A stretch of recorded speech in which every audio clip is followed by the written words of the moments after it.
kelompok 6. Dan di sini kita akan memaparkan materi bab 14 tentang apa, Lina? Tentang evaluasi kinerja portofolio. Oke, sebelumnya di sini kami akan memperkenalkan diri terlebih dahulu. Saya sendiri Risya Putri Nabila. Dan saya Nur Amalina Hoiroh. Yuk kita langsung lihat pembahasannya. Yang pertama ada pendahuluan. Evaluasi kinerja portofolio merupakan tahapan terakhir dari proses investasi yang dilakukan secara periodik, baik dari keuntungan yang diperoleh maupun risiko yang dihadapi. Hal ini diperlukan investor untuk mengetahui sejauh manakah portofolio yang telah dibentuk akan memberikan kinerja yang dapat memuaskannya. Dalam melakukan evaluasi kinerja portofolio diawali dengan adanya harapan investor untuk mencapai tujuan investasi dengan diperolehnya return atau imbal hasil yang tinggi di masa mendatang. Selanjutnya ada pengukuran kinerja sederhana. Pengukuran kinerja portofolio merupakan proses investasi batas paling bawah atau bottom line investing atau proses investasi yang paling akhir dari suatu penilaian portofolio sekuritas. Dalam hal ini ada dua pengukuran kinerja portofolio yang sederhana. Yang pertama ada peer group comparison. Dijelaskan oleh Kreutzmann bahwa peer group comparison adalah cara paling umum untuk mengevaluasi manajer portofolio. Dilakukan dengan mengumpulkan return yang dihasilkan oleh sekelompok investor selama periode waktu tertentu dan menampilkannya dalam format box plot yang sederhana dalam suatu gambar grafik. Lalu yang kedua ada portofolio drawdown. Dilakukan manajer portofolio untuk melindungi investor dari kerugian setiap waktu, khususnya pada drawdown maksimal dengan menghitung penurunan persentase terbesar yang terjadi. Apabila ada dua manajer pada investasi yang sama, diasumsikan bahwa manajer dengan persentase drawdown yang lebih kecil berhasil melindungi investor dari kerugian. Nah, di sini ada perhitungan return portofolio.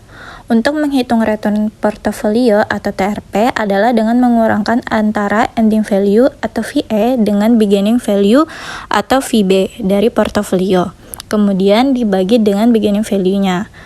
Nah, untuk rumusnya teman-teman bisa langsung lihat yang ada di slide. Kemudian dari perhitungan tersebut diasumsikan tidak ada penambahan atau penarikan dana selama periode investasi, sehingga perhitungan menjadi lebih akurat dan dapat diperbandingkan dengan kinerja portofolio yang lainnya. Nah, metode untuk pengukuran return dengan kasus demikian adalah time weighted rate of return dan dollar weighted rate of return.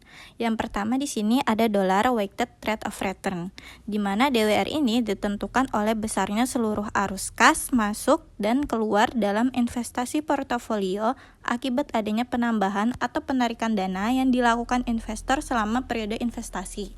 Nah, di sini ada rumus yang sudah dicantumkan untuk dollar weighted rate of return. Teman-teman bisa lihat langsung yang ada di slide ya. Di sini selanjutnya ada time weighted rate of return, di mana TWR adalah ukuran aktual return yang tidak dipengaruhi oleh penambahan atau penarikan dana yang dilakukan investor selama periode investasi.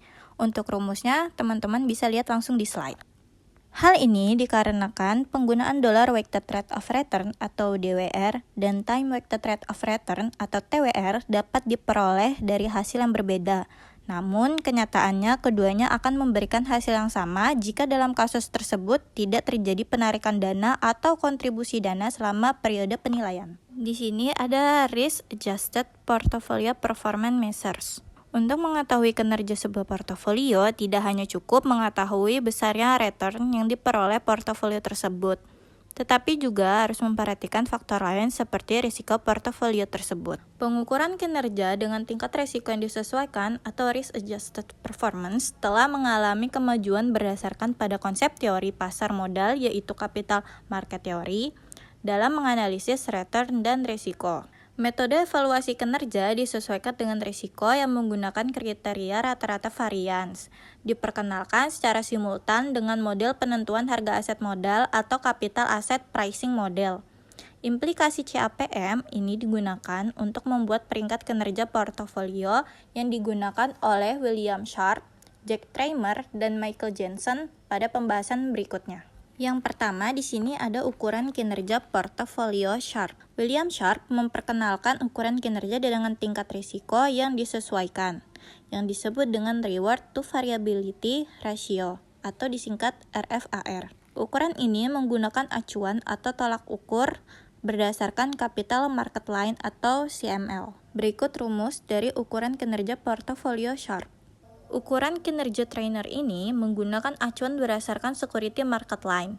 Dengan demikian, pengukuran kinerja portofolio menurut trainer diukur dengan membandingkan antara premi risiko, yaitu selisih tingkat keuntungan portofolio dengan rata-rata bunga bebas risiko selama periode sampel dengan risiko portofolio yang dianggap relevan, yaitu risiko sistematis yang dinyatakan dengan beta. Oleh karena itu, ukuran kinerja trainer dari suatu portofolio dalam periode tertentu dapat dihitung dengan rumus berikut ini. Yang ketiga ada ukuran kinerja portofolio Jensen. Alpha portofolio merupakan ukuran kinerja portofolio Jensen yang dapat dihitung berdasarkan pada perbedaan aktual return yang diperoleh dengan expected return. Pasar pada tingkat risiko sistematik tertentu di mana expected return portofolio dapat diperoleh dengan pendekatan CAPM tersebut. Persamaan expected return portofolio dengan pendekatan CAPM adalah sebagai berikut. Yang keempat, ada metode pengukuran kinerja M2. Ukuran M2 ini lebih mudah dipahami dibandingkan dengan ukuran kinerja Sharpe. Secara esensial, M2 menyamakan volatilitas portofolio yang diukur dengan kinerja portofolio pasar. Ukuran kinerja portofolio Sharpe dapat digunakan untuk membuat peringkat kinerja portofolio, namun nilai numeriknya tidak mudah ditafsirkan. Untuk metode pengukuran kinerja M2 dapat dihitung dengan menggunakan rumus berikut ini. Lalu yang kelima ada ukuran kinerja rasio informasi.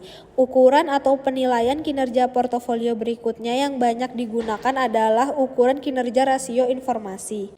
Perhitungan berdasar statistik ini mengukur besarnya rata-rata excess return portofolio dengan standar deviasi dari excess return yang rumusnya dapat teman-teman lihat pada berikut ini.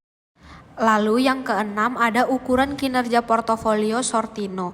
Ukuran kinerja Sortino adalah perhitungan statistik yang disesuaikan dengan risiko yang berbeda dengan ukuran kinerja Sharpe meliputi dua hal, yaitu yang pertama, pada ukuran kinerja Sortino mengukur return rata-rata portofolio yang melebihi batas return minimum yang merupakan besarnya tingkat bebas risiko yang digunakan. Yang kedua, pada ukuran kinerja Sharpe memfokuskan pada total risiko, sementara pada ukuran kinerja Sortino lebih fokus pada risiko penurunan atau downside risk dalam portofolio. Adapun untuk menghitung ukuran kinerja portofolio Sortino, teman-teman bisa menggunakan rumus sebagai berikut. Salah satu perhitungan yang umum digunakan adalah rumus semi deviation yang menggunakan rata-rata return atau expected return portofolio sebagai tingkat rintangan atau risikonya. Berikut rumus yang dapat teman-teman gunakan. Yang ketujuh ada perbandingan ukuran kinerja yang disesuaikan dengan risiko. Ukuran kinerja atau rasio Sharpe adalah bentuk pengukuran yang paling sederhana, hanya memerlukan perhitungan langsung berdasarkan return portofolio. Rasio Sharpe menggunakan standar deviasi dari total return, sedangkan rasio trainer menggunakan koefisien risiko sistematik portofolio atau beta. Lalu yang terakhir ada tabel perbandingan ukuran kinerja yang disesuaikan dengan risiko.